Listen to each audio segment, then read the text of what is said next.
প্রিয় সপ্তম শ্রেণীর শিক্ষার্থীরা, আসসালামু আলাইকুম। আজকে আমি তোমাদের যে বিষয়টা নিয়ে ক্লাস নেব সেটা হলো পরিমাপ, অর্থাৎ অনুশীলনী 3।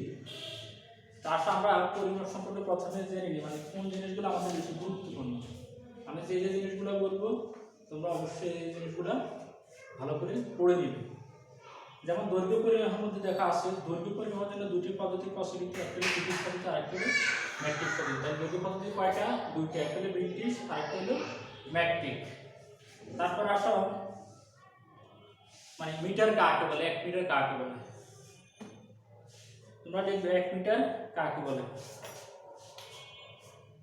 1 মিটার বলে উত্তর মেরু থেকে বিষুবরেখা পর্যন্ত মোট দূরত্বের 1 কোটি ভাগে 1 ভাগ। এই জিনিসটা তোমরা ভালো করে কি করবে? মুখস্থ করবে। তারপর আসো যে 1 মিটার যে জিনিসটা মানদণ্ডের মাধ্যমে প্রকাশ করছে সেটা হলো প্লাটিনাম ও ইউরেনিয়াম ধাতুর সংমিশ্রণে তৈরি মিটারের আসল নমুনাটি দৈর্ঘ্য পরিমাপের একটি পৃথিবীর সব দেশের জন্য আদর্শ বা স্ট্যান্ডার্ড রূপে গণ্য করা হয়। অর্থাৎ যে 1 মিটার মানদণ্ডটা তৈরি করা হয়েছে, এই 1 মিটার মানদণ্ডটা তৈরির যে জিনিসটা সেটার উপাদান হলো প্লাটিনাম এবং ইউরেনিয়াম ধাতুর সংমিশ্রণ। এটা ফ্রান্সের জাদুঘরে সংরক্ষিত আছে। আর বাংলাদেশে এই জিনিসটা প্রচলন হচ্ছে 1982 সাল থেকে। বাংলাদেশের সর্বত্র দৈর্ঘ্য মাপার জন্য, ওজন নির্ণয়ের জন্য এবং তরল পদার্থের আয়তন পরিমাপের জন্য আন্তর্জাতিক আদর্শ মান বা international system of international unit বা এসআই গ্রহণ করা হয়েছে। অর্থাৎ আন্তর্জাতিক যে নিয়মটা এটা বাংলাদেশ গ্রহণ করছে 1982 সালে।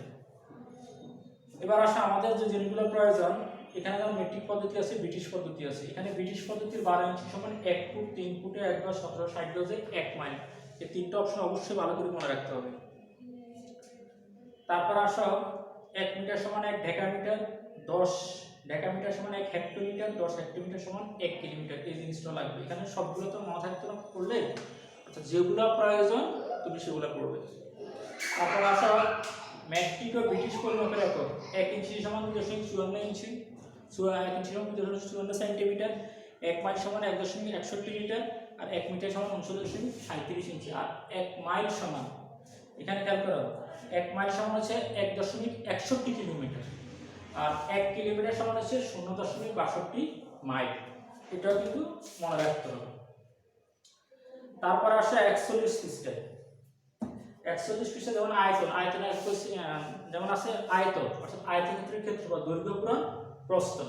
তারপরে হলো সামান্তরিকের ক্ষেত্রফল, ভূমি পূরণ উচ্চতা। তারপরে ত্রিভুজের ক্ষেত্রফল, হাফ ইনটু ভূমি পূরণ উচ্চতা। অর্থাৎ এই তিনটা ভালো করে তোমাদের মনে রাখতে হবে। তারপর আসো দৈর্ঘ্য পরিমাপের মেট্রিক ও ব্রিটিশ পদ্ধতি। এখানে আসে 1 ফুট সমান 929 বর্গ সেন্টিমিটার। এইটা অবশ্যই তোমাকে মনে রাখতে হবে। তারপরে 1 হেক্টর সমান 2.47 একর। এই জিনিসটা তোমাকে মনে রাখতে হবে। তারপরে পৃষ্ঠে আসে 42 পৃষ্ঠায়। 42 পৃষ্ঠায় একদম শেষের যে তিনটা আছে, যেমন 1 কিলোগ্রাম সমান 1000 গ্রাম, 1000 কিলোগ্রাম সমান 1 কুইন্টাল, আর 100 কিলোগ্রাম সমান 1 কুইন্টাল, আর 1000 কিলোগ্রাম সমান আছে 10 কুইন্টাল অথবা 1 মেট্রিক টন। তাহলে এখানে যে যে জিনিসগুলোর কথা বলছি এগুলো অবশ্যই ভালো করে মনে রাখতে হবে। তারপর আসো পরের পৃষ্ঠায়, যে 1000 ঘন সেন্টিমিটার সমান 1 লিটার। 44 পৃষ্ঠায় তৃতীয় নাম্বারটা দেখো, যে 1000 ঘন সেন্টিমিটার সমান 1 লিটার, আর 1000 লিটার পানির ওজন হচ্ছে 1 লিটার পানির ওজন হচ্ছে 1 কিলোগ্রাম। এই জিনিসটা মুখস্থ করতে হবে। তারপরে 1 মেট্রিক টন সমান 1000 কেজি। এগুলো আমরা বলে দিচ্ছি, এগুলো তোমরা ভালো করে মনে রাখলে তুমি অঙ্ক করতে তোমার কোনো সমস্যা হবে না। এবার আসো অনুশীলনী 3-এ, যেমন প্রথমে লেখা আছে 1 বর্গ ফুট সমান কত বর্গ সেন্টিমিটার। এটা আমরা প্রথমেই বলছি, এটা মনে রাখতে হবে। 1 বর্গ ফুট সমান 929 বর্গ সেন্টিমিটার। তারপরে আসো 2 নম্বরে। 2 নম্বরে কি আছে?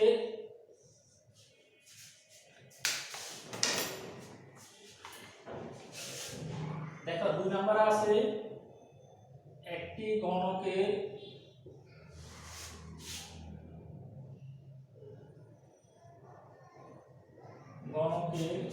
এক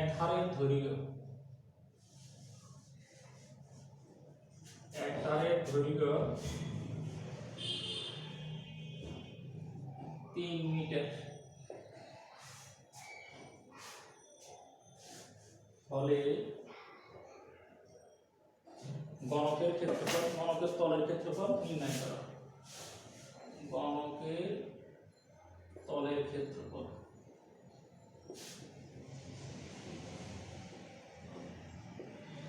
নির্ণয় করা। দেখা বলছে যে একটি গণকের এক ধারের দৈর্ঘ্য 3 মিটার হলে গণকের তলের ক্ষেত্রফল নির্ণয় করো। এবার আপনার সমাধানে গণকের সমগ্র তলের বা গণকের তলের ক্ষেত্রফল হচ্ছে 6a স্কয়ার। তাহলে গণকের এক ধারের দৈর্ঘ্য ধরি গণকের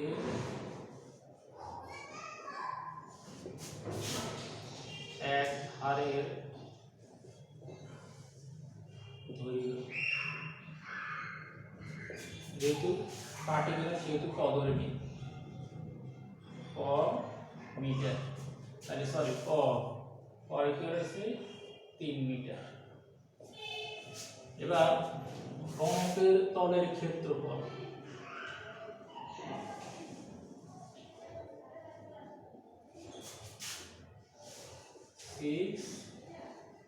স্কয়ার। তাহলে দেখো দেওয়া আছে গণকের এক ধারের দৈর্ঘ্য, তো গণকের এক ধারের দৈর্ঘ্য ধরে নিচ্ছে ইকুয়াল ক মিটার, আর গণকের তলের ক্ষেত্রফল সূত্র হচ্ছে 6 ক স্কয়ার অর্থাৎ 6 ক স্কয়ার যেটাকে বলে। তাহলে দেখো এই 6 এর 6 বসাইলাম, তার মানে হচ্ছে 3 স্কয়ারের স্কয়ার, এখানে বর্গ মিটার লিখতে হবে। তাহলে 6 গুণ 3 3 কা 9 বর্গ মিটার ইকুয়াল 6 9 54 বর্গ মিটার। এটাই হলো आंसर। এটা কি উত্তর। আবার খেয়াল করো, গণকের এক ধারের দৈর্ঘ্য দেওয়া আছে 3 মিটার আর গণকের তলের ক্ষেত্রফল নির্ণয় করতে হবে। আমরা জানি গণকের তলের ক্ষেত্রফল হচ্ছে 6a স্কয়ার, সূত্র থেকে আমরা বসাই দিছি।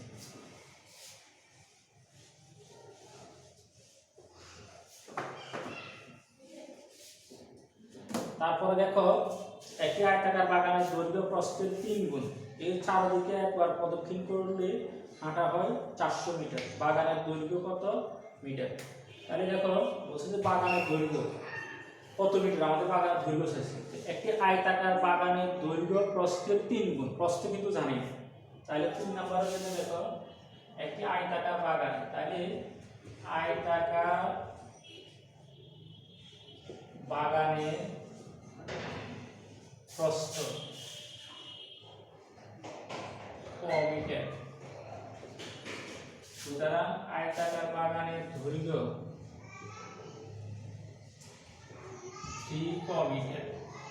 আচ্ছা 3 ক মিটার কেন বলছি প্রস্থের 3 গুণ। দেখো পয়েন্ট দিকে আবার খেয়াল করো, একটি আয়তাকার বাগানের দৈর্ঘ্য প্রস্থের 3 গুণ, তো প্রস্থ ধরে নিছি ক, তাই দৈর্ঘ্যটা তার 3 গুণ। এবার বলছে এর চারিদিকে একবার প্রদক্ষিণ করলে হাঁটা হয় 400 মিটার। তাহলে খেয়াল রাখবে চারদিক বললে সেটা আয়তাকার বাগানের বলুক, বর্গাকার বাগানের বলুক, মাঠের বলুক, যারে বলুক চারদিকে সেটা হবে তার পরিসীমা। তাহলে যেহেতু আয়তাকার বাগানের বলছে, এখানে বলছে যে চারদিকে একবার হাঁটতে হয় তার 400 মিটার, তাহলে যেহেতু চারদিকে বলছে তাহলে এটা কি হবে পরিসীমা হবে। তাহলে আয়তাকার বাগানের পরিসীমার সূত্র হচ্ছে কি, দেখো এই আয়তাকার বাগানের পরিসীমা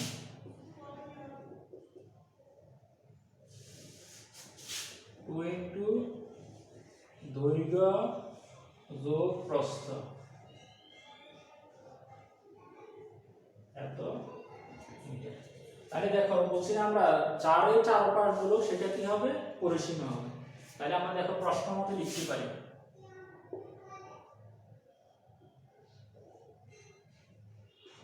এটা কিন্তু সূত্রটা কিন্তু লিখছি আমরা মানে বোঝানোর জন্য, চাইলে তুমি লিখতে পারো, না চাইলে সমস্যা নেই। তাহলে প্রশ্ন মতে দেখো পরিসীমা যেহেতু 4 পার্ট বলছে তাহলে পরিসীমা এই জায়গা 2 ইনটু দৈর্ঘ্য কত আছে, দৈর্ঘ্য আছে 3 ক যোগ প্রস্থ আছে কত ক ইকুয়াল পরিসীমা, তাহলে পরিসীমা আছে কত 400 মিটার। তাহলে এবার দেখো এই ক আর 2 গুণ 3 ক আর ক আছে 4 ক ইকুয়াল 400 মিটার। এবার দেখো 4 দুগুণে 8 8 গুণ ক ইকুয়াল 400 মিটার, বা কয় পাশে চলে গেলে ক 408, তাহলে দেখো 40, 5 আড়া 40, এভাবে কাটবে। যেমন এই কত দিয়ে কাটছি 8 দিয়ে, তাহলে 5 আড়া 40, এখানে একটা শূন্য থেকে যায়, এই শূন্য এখানে দিয়ে দিলাম, তাহলে 5 আড়া 40, 5, তাহলে পর মান আসছে কত 50। তাহলে সুতরাং এখানে চাইছি কি যে বাগানের দৈর্ঘ্য, তাহলে দেখো ক পাইছি কত 50, বাগানের দৈর্ঘ্য কত লিখছি আমরা 3 ক, তাহলে সুতরাং বাগানের দৈর্ঘ্য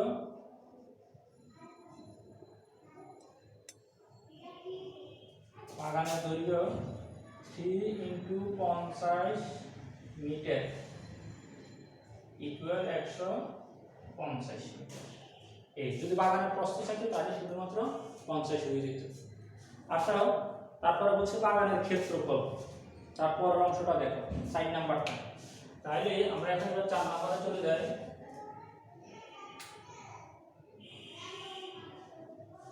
সাইড নাম্বারের মধ্যে দেখো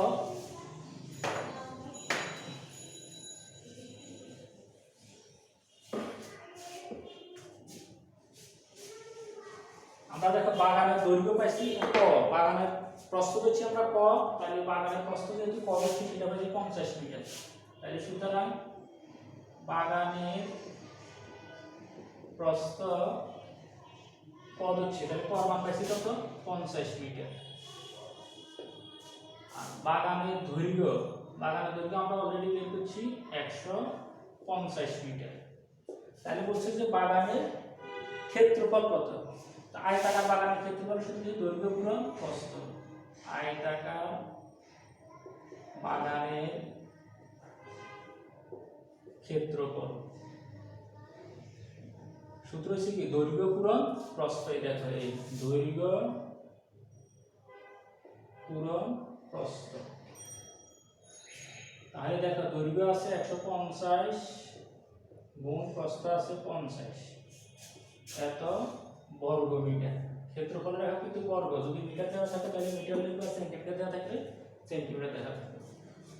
তাহলে কত হয় দেখো 5 × 75 আর 2 শূন্যের 2 শূন্য, এত বর্গ মিটার। তাহলে দেখো একটা এখানে কিন্তু এটা একটা অঙ্ক হতে পারে, যদি এখানে এমসিকিউ আকারে দিয়েছে এটা একটা অঙ্ক হতে পারে। তাহলে আমরা আয়তাকার বাগানের ক্ষেত্রফল বের করছি। এবার আসো 6 থেকে 7 নাম্বারটা।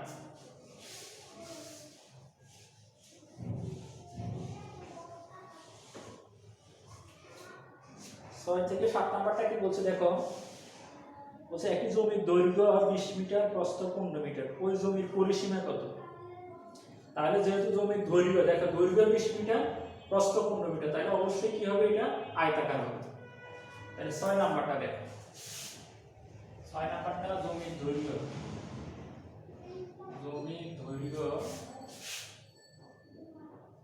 20 মিটার, তাহলে জমির প্রস্থ এটা দেওয়া আছে, জমির প্রস্থ হলো 15 মিটার। তাহলে দেখো দৈর্ঘ্য আয়তক্ষেত্র কাকে বলে, বিপরীত বাহুগুলি পরস্পর সমান ও সমান্তরাল। এখানে দেখো দুটো বাহু, একটা 20 একটা 15, তার মানে হলো একটা বাহু বড় আর একটা বাহু ছোট, অবশ্যই এটা আয়তক্ষেত্র হবে। তাহলে বলছে ওই জমির পরিসীমা, তো আমরা আয়তক্ষেত্রের পরিসীমা বসাবো। তাহলে সুতরাং জমির পরিসীমা দেখা আগের মতোই 2 × দৈর্ঘ্য যোগ প্রস্থ, তাহলে 2 2, দৈর্ঘ্য হলো তোমার 20 মিটার যোগ প্রস্থ হলো 15, এত মিটার।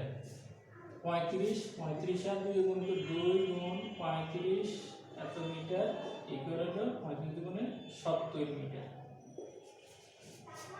তারপরে যায় আসো, বলছে ওই জমির ভিতরে 2 মিটার চওড়া একটি রাস্তা তৈরি করা হলো,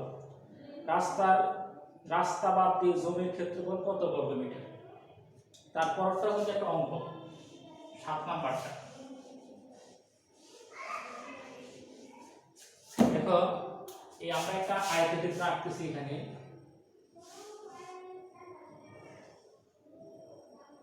যেমন এটা দৈর্ঘ্য হলো 20 মিটার, প্রস্থ হলো 15 মিটার। এবার দেখো বলছে ওই জমির ভিতরে 2 মিটার চওড়া একটা রাস্তা আছে, তাহলে চারদিকে 2 মিটার চওড়া একটা রাস্তা আছে।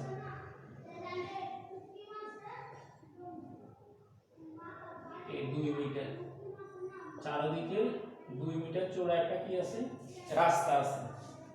দেখো বলছে রাস্তা বাদ দিয়ে জমির ক্ষেত্রফল বের করতে বলছে, তাহলে 7 নাম্বার। এখন দেখো এইটা হলো পুরোটা আমাদের জমির ক্ষেত্রফল বের করছি, ক থেকে জমির ক্ষেত্রফল বের করছি কত,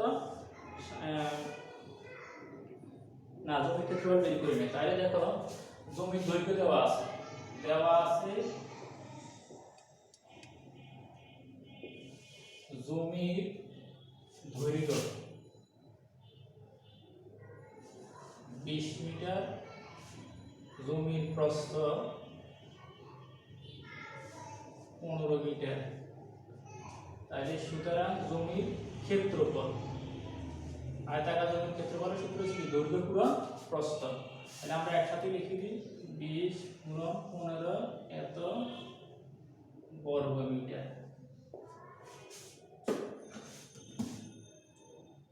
20 গুণন 15 সমান আছে 300 বর্গ মিটার।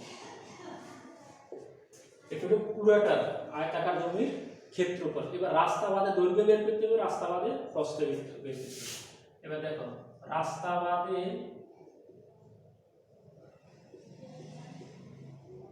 জমির দৈর্ঘ্য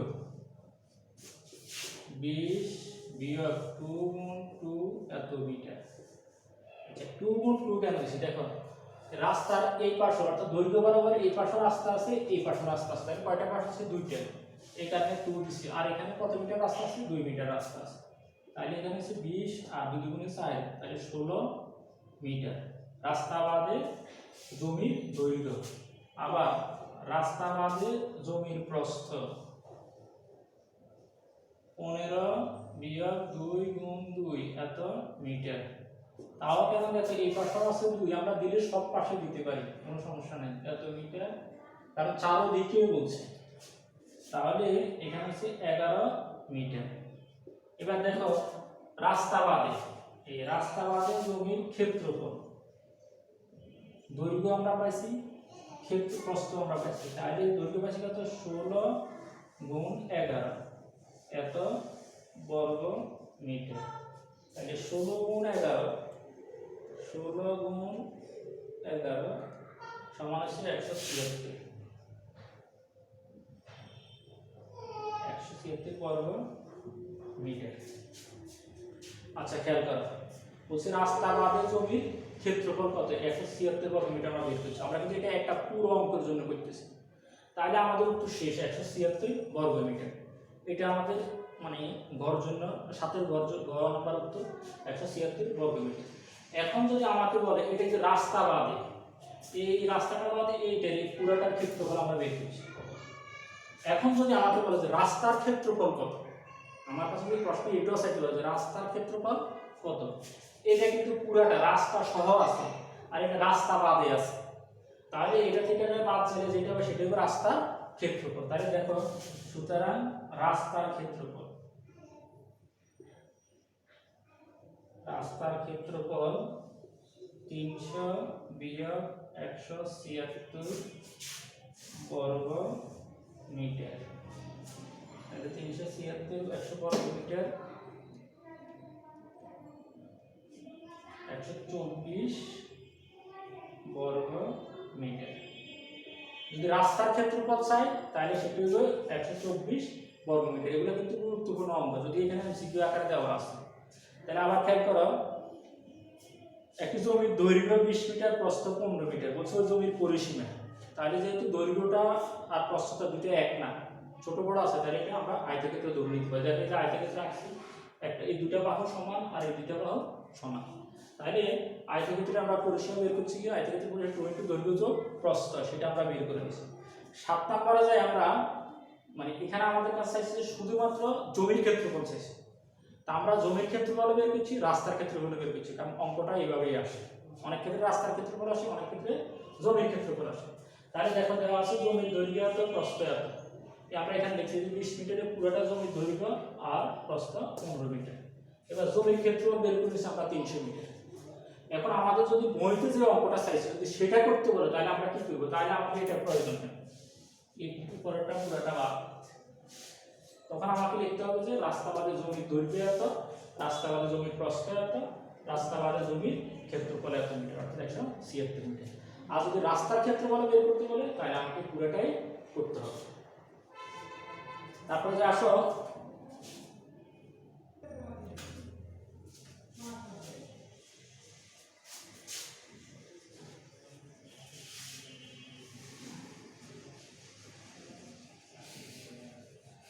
তারপর আসে এবার অঙ্ক 10 নম্বরে। 10 নম্বরে বলছে কি নিচের কয়েকটি ত্রিভুজের ক্ষেত্রে ভূমি উচ্চতা দেওয়া হলো, ত্রিভুজের ক্ষেত্রে ক্ষেত্রফল নির্ণয় করো। আমরা ক করতে ক আর খ কিন্তু একই, তাহলে ক নাম্বারটাই করি। 10 এর ক দেওয়া আছে ত্রিভুজের ভূমি, ত্রিভুজের ভূমি কত আছে? 10 মিটার। আর ত্রিভুজের উচ্চতা আছে 6 মিটার। এবার সুতরাং ত্রিভুজের ক্ষেত্রফল, ত্রিভুজের ক্ষেত্রফল হচ্ছে হাফ ইন্টু ভূমি পূরণ উচ্চতা।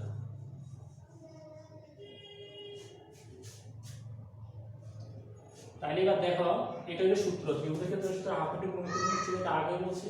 ঠিক আমরা এখন মান বসাবো, হাফের হাফ যেখানে ভূমি দেখবো সেখানে 10 বসাই দিব, গুণ এই যে দেখো ভূমির মান আছে কত 10 বসাই দিচ্ছি, ভূমি বরাবর 10, উচ্চতা আছে কত 6 বসাই দিলাম 6। যেহেতু ক্ষেত্রফল বলছে তাই খেয়াল রাখতে বলছি ক্ষেত্রফল বলছি বর্গ, আর এখানে যদি মিটার দেওয়া থাকে তাহলে মিটার লিখব। ক্ষেত্রফল বললেই বর্গ লিখতে হবে, তারপর যদি মিটার দেওয়া থাকে মিটার লিখব, সেন্টিমিটার দেওয়া থাকলে সেন্টিমিটার লিখব, মিলিমিটার দেওয়া থাকলে মিলিমিটার লিখব। তাহলে দেখো এখানে আছে 5, 5 দুগুণে 10, এবার 5 6 30, এই 30 বর্গ মিটার। তাহলে আজকে এই পর্যন্তই, আশা করি সবাই বুঝছো, আর না বুঝলে কমেন্টস করবে অথবা আমাদেরকে জানাবে। আজকে এই পর্যন্তই, ভালো করে সবাই বাসায় পড়ালেখা করবে। আল্লাহ হাফিজ, ভালো থাকবে।